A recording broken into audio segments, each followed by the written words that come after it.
अस्सलाम वालेकुम Pakistan, this is मलिया Hashmi watching my YouTube channel. नाज़रीन, बिलाखिर बजट पास हो ही गया। वो फाइनेंस बिल जिसके हवाले से शहबाज शरीफ साहब ने भी रिसेंटली अपनी बजट तकरीर में on the floor of the house फरमाया था कि हम सीसा पिलाई दीवार बनकर इस बजट के अगेंस्ट खड़े हो जाएंगे, लेकिन हम इस बजट को पास नहीं होने देंगे। और टर्न आउट कि शहबाज शरीफ साहब माशाल्लाह खुद उस बजट सेशन में मौजूद ही नहीं थे, ना बिलावल जरदारी साहब और ना ही शाहिद खाकान अब्बासी साहब। यहां से आप इनकी संजीदगी का अंदाजा लगाएं कि ये ताने तो इमरान खान को दिया करते थे और देते हैं कि वजीर आजम साहब पार्लियामेंट में नहीं आते, उनको आना चाहिए।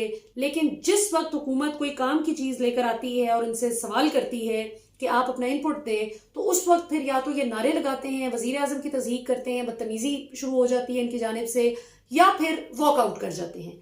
मुराद सईद या हमाद अजहर तक की तो तकरीर आपसे बर्दाश्त नहीं होती, जहां पे वो हकायक से बात करते हैं। हकायक का जवाब हकायक से देने के बजाय आप लोग वॉकआउट कर जाते हैं। तो इमरान खान से आपने क्या मुकाबला करना है?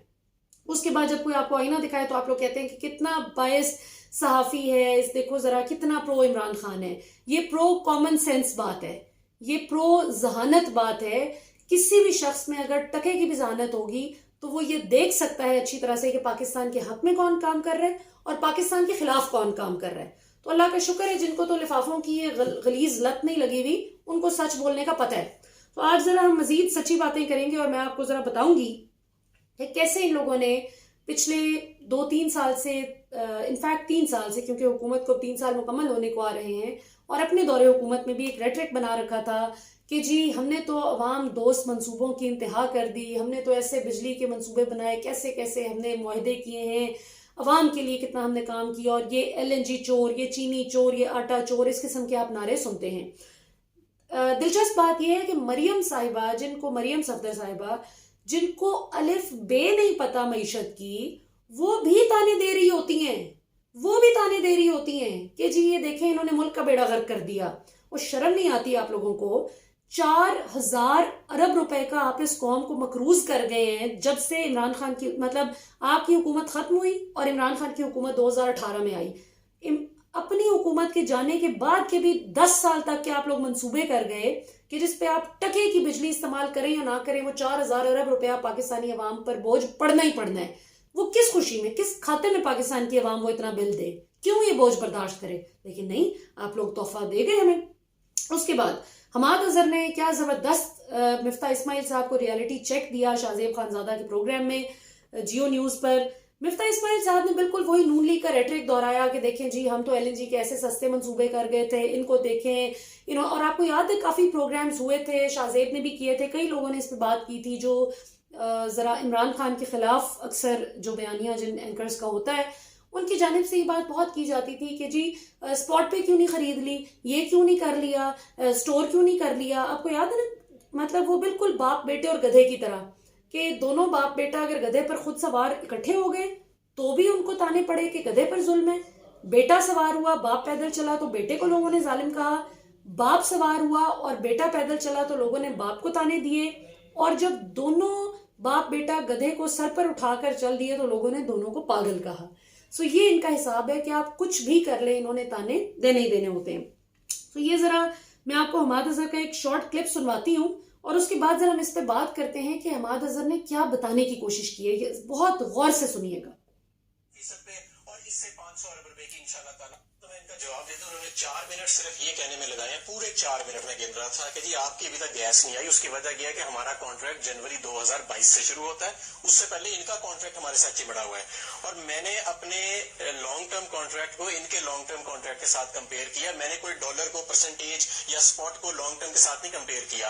इनका लॉन्ग टर्म कॉन्ट्रैक्ट था 13.7% पे, हमारा है 10.4% पे, और इससे 500 अरब रुपए की इंशाल्लाह ताला अगले 10 साल में पाकिस्तान को बचत हो जाएगी। और ये कहना कि कतर गवर्नमेंट के साथ जो हमने कॉन्ट्रैक्ट किया वो कागज का टुकड़ा है और इनका जो कतरी खत है कतरी शहजादों का वो जो है वो मुकद्दस है, और हमारा जो सॉवरन गारंटी वाला कॉन्ट्रैक्ट है उसकी कोई हैसियत ही नहीं है, तो ये तो अल्लाह की शान है। जी, तो ये जरा हमाद अजहर ने, वैसे तो बहुत सी बातें थी लेकिन मैंने आपको क्विकली एक छोटा सा स्निपेट, एक छोटा सा क्लिप सुनवाया है कि जो हमाद अजहर ने बड़ी सही बात की कि भाई आप लोग LNG का जो मंसूबा करके गए थे वो 13.7 यानी 13.7% पे आप करके गए, जबकि पीटीआई की हुकूमत ने आकर 10.4% पे किया। तो एक तो इन्होंने कम परसेंटेज पे किया, पहली बात ये इनको क्रेडिट जाता है इस बात का। दूसरी बात ये कि अभी खैर इसमें ये बात नहीं है, लेकिन वैसे ही आपको बताने के लिए कि ये हकीकत है कि इन्होंने चूंकि 13.7% पे पक्का कॉन्ट्रैक्ट कर लिया था, जो कि जाहिर है जब तक वो खत्म नहीं होता तब तक जान नहीं छूटेगी वो, क्योंकि लॉन्ग टर्म मंसूबे साइन कर गए हैं, चाहे फिर जो मर्जी अगले जिस मर्जी की हुकूमत आए उसको नहीं चेंज कर सकता था, क्योंकि रीनिगोशिएट करने में भी बड़े अजाब होते हैं। अगला बंदा इंटरनेशनल कोर्ट में लिटिगेशन में चला जाए, आप पे मुकदमा कर दे कि नहीं जी इनकी हुकूमत ने हमसे मुआहदा किया था, तो ये कैसे हो सकता है कि अगली हुकूमत आके उस मुआहदे को खत्म करे। तो उस किस्म की आप इंटरनेशनल लिटिगेशन में पड़ जाएं। वैसे ही हमारे पास कोई इंटरनेशनल लीगल एक्सपर्ट्स उस तरह के मौजूद नहीं है जो इस जबरदस्त तरीके से इन केसेस को फाइट कर सकें। तो बंदा कहता है कि यार जब कॉन्ट्रैक्ट में लिखा हुआ है कि हम इससे बैकआउट नहीं कर सकते, जितने सालों का ये हो चुका है, तो अब ये अजाब वाली बात है, फिर जुर्माना हमें पड़ जाएगा। कितनी दफ़ा ऐसा हुआ कि 2020 का हमाद अजहर ने बल्कि बताया कि दिसंबर 2020 तक ये 11.9% पे था, जबकि हम चूंकि 13.7% पे रेट तय कर चुके थे, लिहाजा हमें वो सस्ती LNG अवेल करने के बजाय हमें उसी महंगे रेट पर लेना पड़ा, क्योंकि जनाब मोहतरम नून लीग की हुकूमत ये महंगा मुआहदा ऑलरेडी कर चुकी थी। सिमिलरली जो आप ये तो LNG की बात है, जो मैं आपको बिजली की बात बता रही थी कि ऐसे ऐसे फजूल गैर ज़रूरी महंगे बिजली के मंसूबे ये कर गए हैं कि हमारी ज़रूरत से तकरीबन 2.5 से 3 गुना ज़्यादा बिजली पैदा होती है। यानी अगर फ़र्ज़ करें कि हमें, मिसाल मैं देती हूँ कि 100 मेगावाट पूरे मुल्क को फ़र्ज़ करें चाहिए ना, तो 300 मेगावाट बन रही है। ये इस तरह की मिसाल है कि आपको चाहिए 1 और मिल 3 रही हैं, और आपको पैसे 3 के देने पड़ रहे हैं, जबकि आपकी ज़रूरत 1 की है। तो ये एक बड़ी बदकिस्मती की बात है कि पाकिस्तान के साथ जो कुछ होता रहा, और फिर ये कि उस पर बजाय इसके कि शर्मिंदा हों कि जी हमने गलती की है, और ये किकबैक्स और कमीशंस और ये जो इतने हजारों डॉलर्स जो ऊपर जाया हुए हैं पाकिस्तानी अवाम की जेब से जा रहे हैं, गए हैं, तो ये किसकी जेब में गए हैं? हमारी जेब से निकले हैं तो किसी ना किसी जेब में तो गए हैं ना, तो वो किसकी जेब में गए कोई पता नहीं। हमाद अजहर ने एक और बड़ी अच्छी बात की कि ये मेरे पास जो कागजात वगैरह मौजूद हैं, मैं अगर आपको मजीद डिटेल में जाऊं, आपकी मजीद पोल खोलूं आपकी हुकूमत के, तो शाहिद खाकान अब्बासी साहब पर एक और नैब का केस बन जाता है।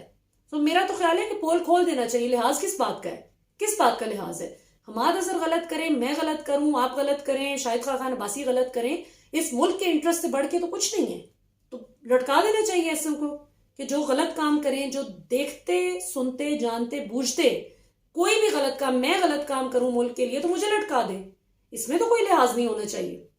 फिर रशिया के साथ जो डील हुई हमारी गैस पाइपलाइन के हवाले से, उसमें भी हमाद अजहर ने कहा कि आप लोग 2015 में जो आपने मुआहिदा किया था वो हमें, आपने चूंकि 2018 तक उस पर किया ही कुछ नहीं, आपकी हुकूमत उस मुआहिदे के 3 साल बाद भी रही, लेकिन आप वो मुआहिदा करके बैठ गए ना। आपको कोई क्लैरिटी थी उस हवाले से कि ये क्या मुआहिदा है, ना आपने रशियंस को कोई लूप में लिया, उस हवाले से कोई क्लैरिटी नहीं दी। और हमाद अजहर कहते हैं कि हमने अभी मई 2021, ये पिछले साल हमने रीनिगोशिएट किया है इसको, और इसका तरमीमी जो कॉन्ट्रैक्ट है वो साइन किया है, इंटर गवर्नमेंटल कॉन्ट्रैक्ट रशिया के साथ, मॉस्को के साथ। तो ये वो बातें हैं जो पाकिस्तान की आवाम को शाम 7 बजे से लेकर रात 11-12 बजे के प्रोग्राम्स में नहीं बताई जाती। वो क्या है, 4 कुक्कड़ बिठा दो और आपस में चोंचे लड़वाते जाओ। This is very unfortunate. और मैं अवाम से भी रिक्वेस्ट करना चाहूंगी कि अब आप लोग ना थोड़ा सा fact based, knowledge based programs demand किया करें कि जिसमें आपको थोड़ा सा कोई नई चीज पता चले, कोई हकाइक पर मबनी बात पता चले। बदकिस्मती हमारी कौम की ये है, आई क्लियरली रिमेंबर जब तक मैं प्रोग्राम नहीं करती थी, या मैं टीवी पे तो चले बाद में आई हूँ, यूट्यूब पे, सोशल मीडिया पे, ट्विटर पे पहले आ गई, लेकिन वहां पर भी मौजूद होते हुए मुझे याद है कि जब मैं टीवी देखती थी तो सब्सटेंस बहुत कम शोज में हमें नजर आता था। अक्सर बस वही फजूल बातें कि जी इसको मैंने चुप करा लिया तो मैंने उसको चुप करा लिया, तो आपस की जो लड़ाइयां हैं और अपने अपने लीडर्स को खुश करने के लिए ये पुतली तमाशा लगता था। सो ये अब थोड़ा सा हमारे मीडिया को भी ट्रेंड बदलना पड़ेगा। अवाम हकाइक जानना चाहती है, और बदकिस्मती है कि सच बोलने वाली जो लोगों की तादाद है वो बहुत कम है। लोग अपना अपना मर्जी का प्रोपेगेंडा पेडल करते हैं। और अब दुख की बात यह है, अब ये मैंने जो आपको हकाइक बताए, आप ये गवर्नमेंट के फिगर्स हैं, मतलब ये ऑन पेपर सब कुछ मौजूद है, कुछ भी हवा में कोई अपने से मन गढ़ंत बात नहीं है, आप चेक कर सकते हैं। लेकिन बदकिस्मती ऐसी है कि जो हमारे वो बिरयानी खोर और वो कीमे वाले नान वाली वो जो लोगों की एक वो है ब्रिगेड, जो सोशल मीडिया पर गालियां बकने के अलावा उनका कोई काम ही नहीं है, एक्सक्यूज माय फ्रेंच। तो क्या होता है कि वो लोग सही बात जो कर रहा हो ना बंदा, उसको भी कहेंगे कि जी ये लिफाफा ले रहे हैं, ये देखिए जी झूठ बोल रहे हैं। क्यों? क्योंकि उन्होंने अपने जो आलीशान इनके कुछ मंजूर नजर सहाफी हैं जिन्होंने बड़ा ये बयानिया पेडल किया कि जी नवाज शरीफ साहब खाते तो हैं, तो लगाते भी हैं, तो फलां करते हैं, ये ऑरेंज ट्रेन मेट्रो। यकीन करें कि इस मेट्रो पे जो हमें अजाब पड़ा है, जो ऑरेंज ट्रेन पे हमें अजाब पड़ा है, ये नहीं है कि ये प्रोजेक्ट्स बुरे हैं, ये प्रोजेक्ट्स बहुत अच्छे हैं। लेकिन अगर इनमें किकबैक्स और कमीशंस का मामला ना होता, अगर एलडीए की बिल्डिंग को आग ना लग जाती जब मेट्रो के रिकॉर्ड पेश करने की बात आई थी, तो ये आप इसमें करप्शन ना करते तो ये बड़े फीजिबल प्रोजेक्ट्स होते। और अगर आप अपने घर की तरह निगोशिएट करते हैं, जिस तरह किसी ने कहा ना कि एक बड़ा अच्छा लतीफा है कि एक बच्चा घर में ना इसी तरह को कील ठोक रहा था, ठुक ठुक ठुक लगा रहा था, तो उसके बाप ने आके रोका। उसने कहा कि क्या कर रहे हो, मत करो, दीवार खराब हो जाएगी। तो उसने कहा कि अबू पिछले घर में तो मैं ऐसे ही करता था, तो आप मुझे कभी कुछ नहीं कहते थे। तो उसने कहा कि वो किराए का घर था, ये हमारा अपना घर है, इसको नहीं खराब करना। 100 हिसाब है। पाकिस्तान को भी आप लोगों ने किराए का घर समझ रखा था कि हम यहाँ पे सिर्फ ऐशो इशरत करने के लिए आते हैं, असल घर तो हमारा इंग्लैंड अमेरिका में। तो इस घर को अपना घर समझे और अब इसकी दीवारें खराब करनी बस कर दें। और जो लोग ठीक कर रहे हैं आपकी खराब की हुई दीवारें, उन पर पत्थर ना मारें, क्योंकि पाकिस्तान की अवाम बिल्कुल उनके साथ खड़ी है इस चीज में। जो बंदा अच्छा काम करेगा, वो चाहे हुकूमत में बैठा है चाहे अपोजिशन में बैठा है, पाकिस्तान की अवाम बिल्कुल उसका साथ देगी। ये जो मैं बजट की भी बात कर रही थी कि बजट में आप अच्छी फीजिबल सजेशंस देते तो पाकिस्तान की अवाम हुकूमत की बजाय आपका साथ देती। लेकिन क्या हुआ? वही फजूल रेटरिक, वही बस इमरान खान को गालियां देने के लिए आपके अरकान आते हैं और अवाम के फायदे की आपने बात करनी नहीं होती। सो इस पर मजीद इंशाल्लाह ताला नाज़रीन बात करेंगे। अब तक के लिए इतना ही।